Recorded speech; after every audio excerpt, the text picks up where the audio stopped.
Welcome to the class students. I am Sangeeta from Takshila Model School, and today in this lecture we are continuing our chapter number 7, that is force, energy and simple machines.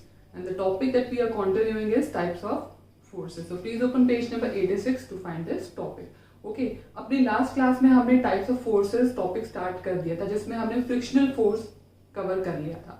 So what is frictional force? Frictional force वो force होता है जो motion को oppose करता है, किसी भी object की मूवमेंट को रोकेगा. ठीक है, मूवमेंट इस डायरेक्शन में है तो फ्रिक्शनल फोर्स इस डायरेक्शन में लगेगा, हमेशा ऑपोजिट डायरेक्शन में लगेगा. ठीक है, और वो मोशन को रोकता है. ठीक है, अब आज हम बाकी के फोर्सेस के बारे में पढ़ते हैं. फ्रिक्शनल फोर्स के बाद हमारा नेक्स्ट फोर्स आता है मस्कुलर फोर्स. ठीक है, अब मस्कुलर फोर्स नाम से पता चल रहा है मस्कुलर, मसल्स वाला फोर्स. ठीक है, जहां पर हमारी मसल्स का यूज हो रहा है वो जो फोर्स लगेगा वो मस्कुलर फोर्स होगा. ठीक है, तो muscular force is applied by muscles. हमारी मसल्स उसमें यूज होती है, हमारी मसल्स से जो फोर्स लगता है, हमारी मसल्स जिस काम को करने में यूज हो रही है वो फोर्स मस्कुलर फोर्स कहलाता है. For example lifting a school bag. अगर हम जैसे आप अपना स्कूल बैग लिफ्ट करते हो तो ऑब्वियसली बात है आपकी मसल्स उसमें यूज हो रही है, आपकी एनर्जी उसमें यूज हो रही है. ठीक है, तो स्कूल बैग को लिफ्ट करना या फिर कोई भी ऑब्जेक्ट को, किसी भी चीज को लिफ्ट करना, उठाना, वो उसमें जो फोर्स लग रहा है वो कौन सा फोर्स है? मस्कुलर फोर्स है. और एग्जाम्पल क्या है उसका? Pressing an object. किसी भी ऑब्जेक्ट को प्रेस करना. ठीक है, आप उसको, कोई भी ऑब्जेक्ट को अगर प्रेस करते हो तो आप उसके ऊपर फोर्स लगा रहे हो. फोर्स कौन सा लगा रहे हो? Muscular force. वहां पर जो है मसल्स का यूज हो रहा है तो वो मस्कुलर फोर्स है. ठीक है, next example is pulling a rope. Rope क्या होती है? रस्सी. उसको पुल करना है, खींचना, तो वहां पर भी जोर लगता है, दम लगता है, तो वहां पर भी मसल्स का यूज होता है. तो वो भी कौन सा एग्जाम्पल है? मस्कुलर फोर्स का. ठीक है, सो ऐसा कोई भी काम जहां पे हमारी मसल्स का यूज हो रहा है वहां पर जो फोर्स लगता है उसको we call muscular force. Now, next type of force is elastic force. अब इलास्टिक फोर्स क्या होता है? इलास्टिक. ठीक है, इलास्टिक मटेरियल जो होता है जो स्ट्रेच हो सकता है और वापस अपनी ओरिजिनल फॉर्म में आ सकता है. ऐसे ऑब्जेक्ट को हम इलास्टिक बोलते हैं जो स्ट्रेच होके वापस अपनी ओरिजिनल फॉर्म में आ जाए. ठीक है, सो इलास्टिक फोर्स कौन से ऑब्जेक्ट पर अप्लाई किया जाता है? इलास्टिक ऑब्जेक्ट्स पर.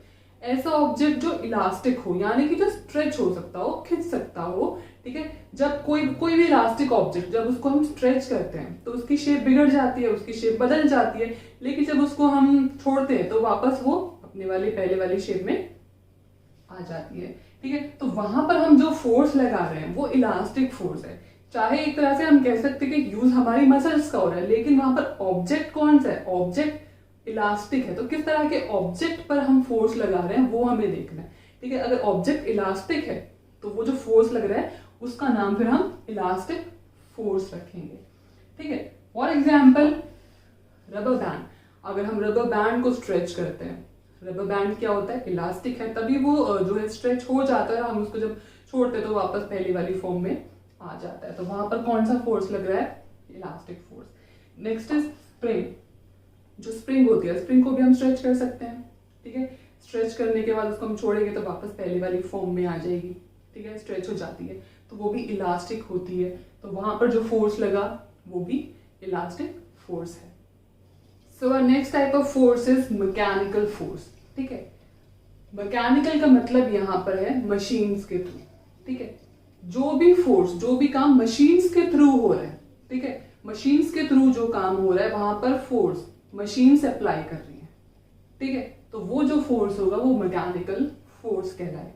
ठीक है, so mechanical force is exerted bye a machine. जहां पर एक मशीन काम कर रही है, ठीक है, वो मैकेनिकल फोर्स है. चाहे किसी भी तरह का काम मशीन कर रही है, कोई भी मशीन काम कर रही है, जहां पर मशीन इन्वॉल्व है, जहां पर प्रेशर जो है मशीन के थ्रू लग रहा है, ठीक है, वो mechanical force. For example crane. Crane lifting any heavy object, जो क्रेन होती है, ठीक है, हैवी ऑब्जेक्ट को लिफ्ट करती है. तो वहां पर सारा जो काम है, सारा जो फोर्स लग रहा है वो किसके थ्रू लग रहा है? वो उस क्रेन के थ्रू लग रहा है, उस हैवी ऑब्जेक्ट को उठाने में. ठीक है, कौन फोर्स लगा रहा है? क्रेन लगा रही है. Crane is a type of machine. तो वो जो फोर्स लगा रही है क्रेन, उसको हम कौन सा नाम देंगे? मैकेनिकल फोर्स का, क्योंकि वहां पर मशीन फोर्स लगा रही है. Okay, next type of force is gravitational force. अब ग्रेविटेशनल फोर्स कौन सा होता है? ग्रेविटेशनल में एक और टर्म हमारी आ जाती है ग्रेविटी, ठीक है। अब ये जो ग्रेविटेशनल फोर्स है, फिर ग्रेविटी है, इसका मतलब क्या है? ये जो फोर्स है ये हमारी अर्थ जो है ये लगाती है, ठीक है। ग्रेविटेशन जैसे मैकेनिकल फोर्स में मशीन फोर्स लगाती थी, ग्रेविटेशनल फोर्स में कौन फोर्स लगा रहा है? अर्थ, ठीक है। फॉर एग्जाम्पल कोई भी ऑब्जेक्ट आप ऊपर की तरफ थ्रो करो, इवेंचुअली वो नीचे आ जाता है, अर्थ की तरफ आ जाता है, ठीक है। अर्थ की तरफ जब वो आ रहा है मतलब उसको कोई चीज अट्रैक्ट कर रही है अपनी तरफ, ठीक है। अगर वो वापस नीचे की तरफ आता है तो कोई चीज तो है जो उसको अपनी तरफ खींचती है वापस। अगर हम किसी चीज को ऊपर की तरफ थ्रो करते हैं तो वो जो चीज है जो किसी भी ऑब्जेक्ट को अपनी तरफ वापस खींच लेती है वो फोर्स है। किसका फोर्स है? अर्थ का फोर्स है, और उसको हमने नाम दिया है ग्रेविटेशनल फोर्स का, ठीक है। So gravitational force is exerted by earth, ठीक है। आप भी अगर जंप करते हो, ठीक है, वापस अर्थ की तरफ आ जाते हो, ठीक है। किसने अट्रैक्ट किया? अर्थ ने अट्रैक्ट किया। कैसे अट्रैक्ट किया? एक फोर्स लगा के। कौन सा फोर्स लगा के? ग्रेविटेशनल फोर्स लगा के, ठीक है। ग्रेविटेशनल फोर्स की वजह से ही सारी चीजें जो है अपनी जगह पर रहती हैं, वरना अगर ग्रेविटेशनल फोर्स नहीं होता तो जहां थ्रो की जाती वहीं रह जाती चीज, कोई वापस आ ही नहीं पाती, ठीक है। अब ये जो ग्रेविटेशनल फोर्स है it acts between all objects of the universe. Universe में जितनी भी सारी चीजें सबके बीच में ये ग्रेविटेशनल फोर्स लगता है, ठीक है। हमारा जो सोलर सिस्टम है, जो प्लैनेट्स रिवॉल्व कर रहे हैं अराउंड सन, ठीक है, सो उन प्लैनेट्स पर भी ग्रेविटेशनल फोर्स लग रहा है। किसका? सन का। तभी वो अपने ऑर्बिट में है, प्रॉपर प्लेस पर है, ठीक है। सो यूनिवर्स में भी जितने भी ऑब्जेक्ट्स हैं, हमारे जितने भी सेलेस्टियल ऑब्जेक्ट्स हैं, सब में जो है ग्रेविटेशनल फोर्स लगता है। तो ग्रेविटेशनल फोर्स क्या होता है? जो अर्थ डालती है, ठीक है, और उस वजह से चीजें वापस अर्थ की तरफ अट्रैक्ट होती हैं, वापस अर्थ की तरफ आ जाती हैं because of gravitational force. So next type of force is magnetic force, ठीक है। अब मैग्नेटिक फोर्स कौन सा फोर्स होता है? मैग्नेट जो चुंबक होती है, मैग्नेट की वजह से जो फोर्स लगता है, मैग्नेट से जो फोर्स लग रहा है वो मैग्नेटिक फोर्स है। So magnetic force is exerted bye a magnet. Magnet से जो फोर्स लग रहा है दैट इज मैग्नेटिक फोर्स, ठीक है। अब मैग्नेट क्या होती है? एक नेचुरल सब्सटेंस है जो नेचुरली अकर करती है, ठीक है। Magnet is a natural substance, naturally है, मिलती है, नेचुरली मिलती है, ठीक है, विच अट्रैक्ट्स आयरन। आयरन यानी कि लोहे वाली जो चीजें होती है, आयरन ऑब्जेक्ट्स को अपनी तरफ अट्रैक्ट कर लेती है मैग्नेट, और ऐसे ही दूसरे मैग्नेटिक सब्सटेंस को अपनी तरफ अट्रैक्ट करती है।